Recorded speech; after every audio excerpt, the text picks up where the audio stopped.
नमस्कार, मैं अमित कश्यप और आप देख रहे हैं हंगामा टाइम्स। सच की तह तक इस वक्त की खबर आ रही है उत्तर प्रदेश के कुशीनगर जिले से, जहां पर आंगनवाड़ी कार्यकर्ताओं ने किया विशाल प्रदर्शन अपनी मांगों को लेकर। आपको बता दें कि हाल ही में सरकार ने उनके वेतन की वृद्धि की थी, वहीं पर उस वेतन को लेकर के आक्रोशित आंगनवाड़ी कार्यकर्ताओं ने दिया है बड़ा बयान कि उनका वेतन होना चाहिए 18,000 रुपये, अगर नहीं होता है तो देंगे 2022 के चुनाव में मुंहतोड़ जवाब। आइए डालते हैं कुशीनगर ब्यूरो चीफ उज्जैर अंसारी की एक रिपोर्ट पर नजर, जहां पर आंगनवाड़ी कार्यकर्ताओं ने दिया है बड़ा बयान। बदल देंगे उत्तर प्रदेश के चुनाव की सूरत और बनाएंगी दूसरी सरकार।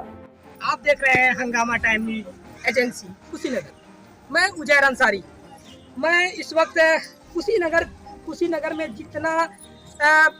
जहाँ जहाँ आंगनबाड़ी कार्यकर्ती हैं उनकी समस्या हमारा चैनल हंगामा टाइम न्यूज हमेशा से उठाता आया है। जो भी पीड़ित है, जो भी समस्याओं का शिकार बना है, तो वो गुहार लगाता है, तो मैं वहाँ जाने के बाद उनकी समस्या को सुनता हूँ और सरकार तक पहुँचाने का कार्य करता हूँ।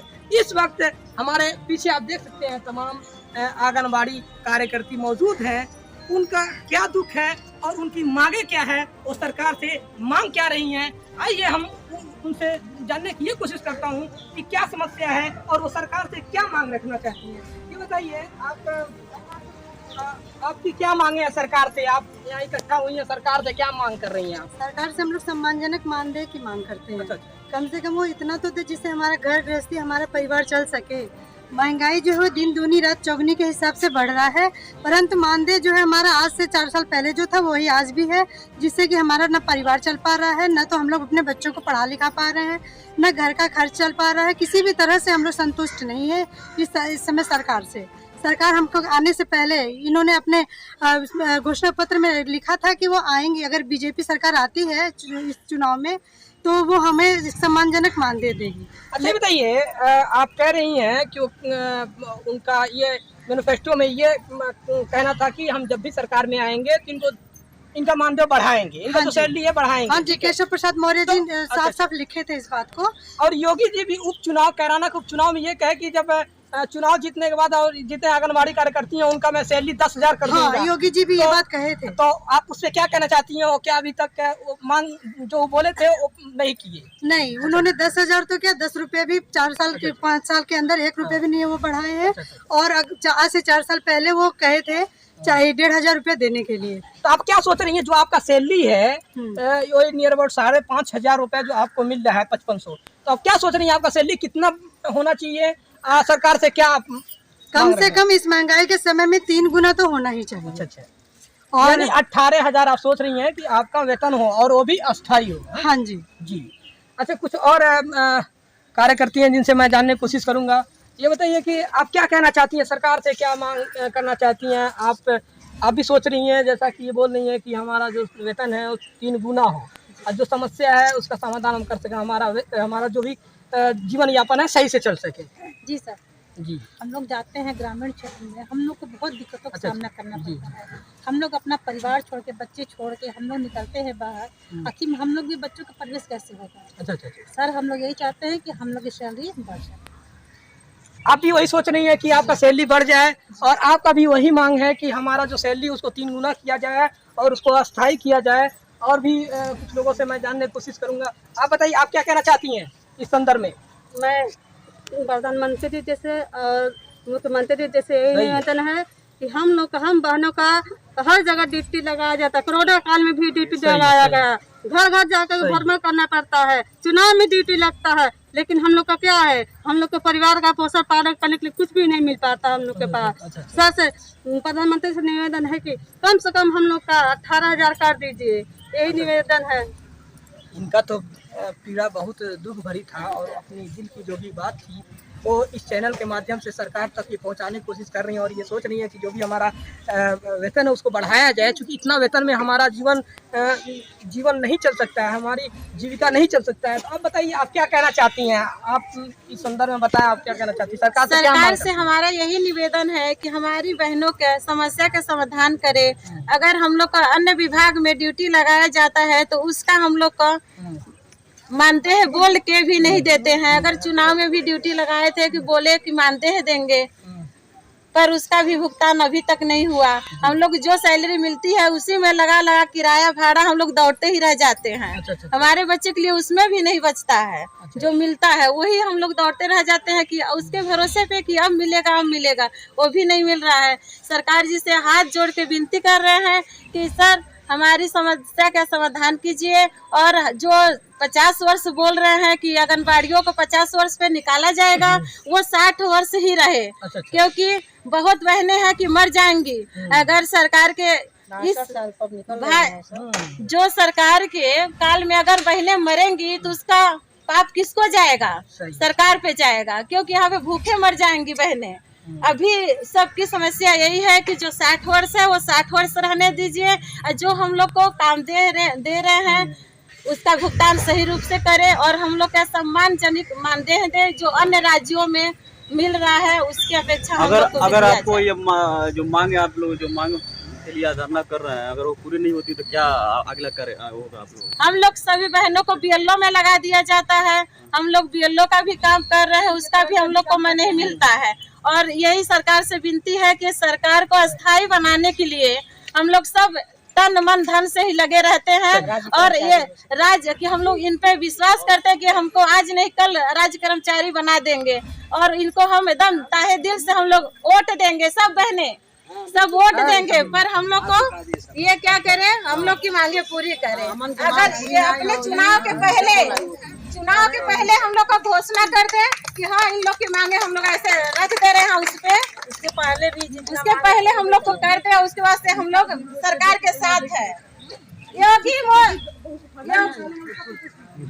ठीक है, ये आप अपनी तमाम मांग को रख रही हैं, जो वेतन से लेके और निकाले जाने तक की तमाम मांगे हैं कि जो 60 साल है उसको 60 साल रहा जाए, 60 साल की आयु तक ही सीमित रखा जाए, 50 साल में न निकाला जाए। तो ये जो मांगे हैं, आपका ये मांग पूरा नहीं होता है, सरकार यदि आपकी मांग को पूरा नहीं करता तो आप क्या करेंगे? अगर सरकार चुनाव से पहले, आचार संहिता लागू होने से पहले अगर सरकार इस चीज़ को घोषणा के साथ साथ जियो में नहीं लाती है तो हम लोग बीजेपी सरकार को वोट नहीं देंगे। अच्छा, तो मतलब नहीं देंगे वोट हम उनको नहीं देंगे। अगर आपको मांग नहीं पूरी होती तो? अगर हमारी मांगे नहीं पूरी होगी तो वोट हम नहीं देंगे। अच्छा, देखिए इनका गुस्सा कितना है। बीजेपी जो सरकार के खिलाफ थी, यदि वो अपने हर भाषण में, यानी कैराना के भाषण, जैसा मैंने कहा कि उन्होंने उपचुनाव में कहा कि यदि मेरा अगर यहाँ चुनाव जीतने के बाद मैं सत्ता में रहूंगा तो जो भी ये आंगनबाड़ी कार्यकर्ती हैं उनका सैलरी डबल यानी कि 5 से 10 करने की बात कहे थे। लेकिन अभी तक उनका 4 साल का कार्यकाल में इनका 1 भी रुपया नहीं बढ़ा, यानी कि इनका मांग है 3 गुना, तो 2 गुना भी नहीं किया गया। और ये कह रही हैं, इतना ये गुस्से में है कि अगर उनके माध्यम से हमारा वेतन नहीं बढ़ाया गया, 3 गुना नहीं किया गया, हम बीजेपी को वोट भी नहीं करेंगे और इसी तरह का धरना हर जगह करते रहेंगे। तो क्या और भी धरना करेंगी, और भी कुछ करने का तैयारी कर रही है, भूख हड़ताल धरना और भी, मतलब क्या सोच रही हैं आप? मतलब हम लोग भूख हड़ताल धरना आंदोलन बहुत किए और हम लोग बहुत करने का दम रखते हैं और हम लोग सरकार को बदलने का भी दम रखते हैं। तो और ये सरकार जो है वो सीधे के सीधे जैसे ही कोई आंदोलन होता है उसमें हम लोगों पे सीधा वार करती है और वो हम लोगों की या तो नौकरी से निकाल देंगे, चूँकि हम लोग मानदेय पे हैं, हमारी कोई वैसी सरकारी नौकरी नहीं है, तो ये सरकार सीधे हम लोग को टर्मिनेट करने की धमकी देती है। तो हम लोग आंदोलन नहीं अगर कर सकते हैं तो क्या हम इनको वोट भी नहीं देंगे? हम अपना वो बैकग्राउंड तो चेंज कर सकते हैं, हमें दूसरी सरकार चाहिए, हो सकता है वो सरकार हमारी बात सुने। और जो भी सरकार आंगनबाड़ी का होके आके आएगा कि हम आंगनबाड़ी के लिए कुछ करेंगे और आंगनबाड़ी का मानदेय बढ़ाएंगे, तो उसी सरकार को हम लोग चुनेंगे। चलिए, इनकी तमाम समस्या आपने सुना, जाना, और भी हम जानने की कोशिश करते हैं इनको क्या समस्या है। और हाँ, आप बताइए आपकी क्या समस्या है, आप क्या कहना चाहती हैं, आपसे सरकार की क्या मांगे? माननीय योगी जी आपसे यही है कि हम लोग को सम्मानजनक मान दे दें। अगर योगी जी हम लोग सम्मानजनक मान दे रहे हैं तो उनको फिर हम लोग कुर्सी पर बैठाएंगे। लहर नहीं ललकार होगी, फिर से योगी सरकार होगी। लहर नहीं ललकार होगी, फिर से योगी सरकार होगी। लेकिन कब योगी सरकार होगी? जब वो हमको सम्मानजनक मान दे देंगे। जब इनको सम्मानजनक मान दे जाएगा तो फिर ये कह रही है योगी सरकार होगी, उससे पहले सरकार गिरा दिया जाएगा ऐसा? हाँ, हम योगी जी पे गाना गाना चाहते हैं। अच्छा, गाइए। बनारस जिला से जीतल बानी, कर्मचारी बनाई योगी जी। नहीं तो जतियो जाई चुनावो न जीतवे मोदी जी। नहीं तो जतियो जाई चुनावो न जीतवे योगी जी। गाजीपुर जिला से जीतल बानी, राज्य कर्मचारी बनाई योगी जी। नहीं तो जतियो जाई कुर्सियो जाई चुनावो न जीतवे योगी जी। अंदाज में इन्होंने गीत को प्रस्तुत करके ये समझ आइए, ये बहुत अच्छा है, अच्छा तरीका है इनका प्रोटेस्ट करने का, अपनी मांग को सरकार से रखने का एक बेहतरीन तरीका है, जो अपने अपने ढंग से अपनी अपनी मांगों को सरकार के सामने ये लोग रख रहे हैं और ये कह रहे हैं कि सरकार हमारी मांग को सुन ले, नहीं तो फिर सरकार की कुर्सी भी गिर जाएगी। आप ऐसे ही बने रहिए। आप देख रहे हैं कि ये लोग इस तरह का विरोध प्रदर्शन कर रहे हैं। और भी कुछ कहना चाहती हैं इसमें? बोलेंगे। हमारी मांगे पूरी हो चाहे जो मजबूरी हो, हमारी मांगे पूरी हो चाहे जो मजबूरी हो। भारत की नारी है, चिंगारी है, भारत की नारी है, फूल नहीं चिंगारी है। जो हमसे टकराएगा चूर चूर हो जाएगा, जो हमसे टकराएगा चूर चूर हो जाएगा। हम भारत की नारी है, फूल नहीं चिंगारी है। जो ना माने झंडे से उसको मारो डंडे, जो ना माने झंडे से उसको मारो डंडे से। कहीं के ही बत्तियां भूला गई योगी, और कहीं बेवफाई दिल दुखा दिहनी योगी, दिल दुखा दिहनी मोदी। घर घर गईनी आंगन बाड़ी के द्वार हो, हम के जितैहा देव उचित मान दे हो। कही के ही बतिया भूला दिहनी योगी, तोर कहीं बेवफाई दिल दुखा दिहनी योगी, दिल दुखा दिहनी योगी। वाह, क्या बात है। योगी सरकार इन लोगों के खिलाफ बेवफाई कर रही है, जैसा कि इनके गीत में दिख रहा था। तो और भी कुछ कहना चाहती हैं? कोई अपनी बात को रखना चाहता है? चलिए, इनसे भी हम जानते हैं क्या समस्या है, क्या आप सरकार से क्या मांगे रख रही हैं? माननीय श्री मुख्यमंत्री जी, मेरा कहना ये है कि हम इस समय तो अपने बच्चों का पेट भर रहे हैं जो भी कुछ करके, लेकिन हम लोग के बुढ़ापे के लिए पेंशन जरूरी है। हम लोग कहाँ जाएंगे, किसके दरवाजे पर जाएंगे खटखटाने के? दरवाजे पर से अगर कोई हमारे लड़के हैं अगर कह दें कि हम उनको नहीं खिलाएंगे तो हम किसके सहारे रहेंगे? अभी तो वो कह रहे हैं कि 60 से 50 साल में रिटायरमेंट कर देंगे, तो आप तो अभी पेंशन की बात कर रहे हैं।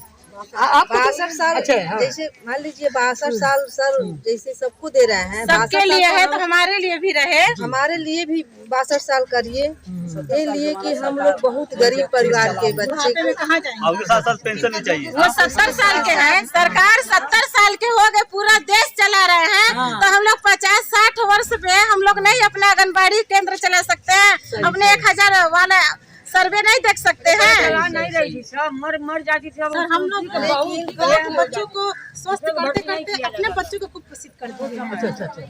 यानी कि जो आपका ये जो ड्यूटी लगा है उसमें ड्यूटी निभाते निभाते आप घर का ख्याल नहीं रखती, अपने बच्चों का ख्याल नहीं रखती, यानी कि दूसरे मतलब जो ड्यूटी के साथ और लोगों के बच्चों का ख्याल करने के वजह से अपने बच्चों को बिल्कुल सर, हम लोग इस तरह से नौकरी में हम लोग न्यू हो गए हैं कि न परिवार देख रहे हैं न बच्चे देख रहे हैं, हम लोग को क्या करना कुछ नहीं पता, क्या करना है नहीं चाहिए। अच्छा बोलिए। मुख्यमंत्री जी से यही निवेदन है कि ये बताइए, इतना कोरोना काल में हम लोग घूम घूम कर ड्यूटी किए हैं, अगर हम लोग को कुछ हो जाता तो हमारे बच्चों का कौन होता? हम लोग आप बताइए कौन होता? अभी हर गांव में इस समय भी हम लोग घर घर घूम कर ड्यूटी करते हैं, चुनाव में भी ड्यूटी लगा गए लेकिन एक पैसा नहीं मिलता है। आपसे रिक्वेस्ट है कि हम लोग की मांगे पूरी कीजिए और आपको हम लोग दम लगा के वोट देंगे, हम लोग की बातें पहुँचाइए। अब उनकी तमाम समस्याएं हैं, उस समस्याओं के क्रम में एक और महिला है जो अपनी आंगनबाड़ी कार्यकर्ती हैं, अपनी बात कहना चाह रही है। बताइए, अगर आपकी मांग को सरकार नहीं पूरा कर रही है, उस सिचुएशन में, उस परिस्थिति में आप क्या करेंगी? हम लोग डीएम कार्यालय जाएंगे और वहाँ भूख हड़ताल बैठेंगे। अच्छा और अपना जान भी देने के लिए तैयार हैं। देखिए, बहुत बड़ी बात कह रही हैं। इनका दुख कितना है कि ये तो पहले जिलाधिकारी महोदय के कार्यालय पे जाके विज्ञापन देने के बाद वहाँ पे भूख हड़ताल बैठेंगी और उसके बाद इनकी मांग नहीं पूरा किया गया तो ये अपना जान देने के लिए कह रही हैं। इस तरह आप देख रहे हैं इनकी दुख की दास्तां। पूरे संपूर्ण कुशीनगर में जितनी भी आंगनबाड़ी कार्यकर्ती हैं उनका यही हाल है, चाहे वो खड्डा हो, चाहे वो रामकोला हो, चाहे वो पटरौना हो, चाहे वो कसिया हो, चाहे वो सुकरौली हो, चाहे वो फाजिल नगर दुधई, जहाँ भी आप जाएंगे बस उनका एक ही मांग है जो ये लोग अपनी अपनी जुबान से हंगामा टाइम्स के माध्यम से सरकार से अपनी मांग को रख रही थी। और इनका तमाम तरह का मांग है कि यदि हमारी मांग नहीं पूरा किया गया तो हम ये करने के लिए तैयार हैं। ऐसे बने रहिए आप हंगामा टाइम के साथ।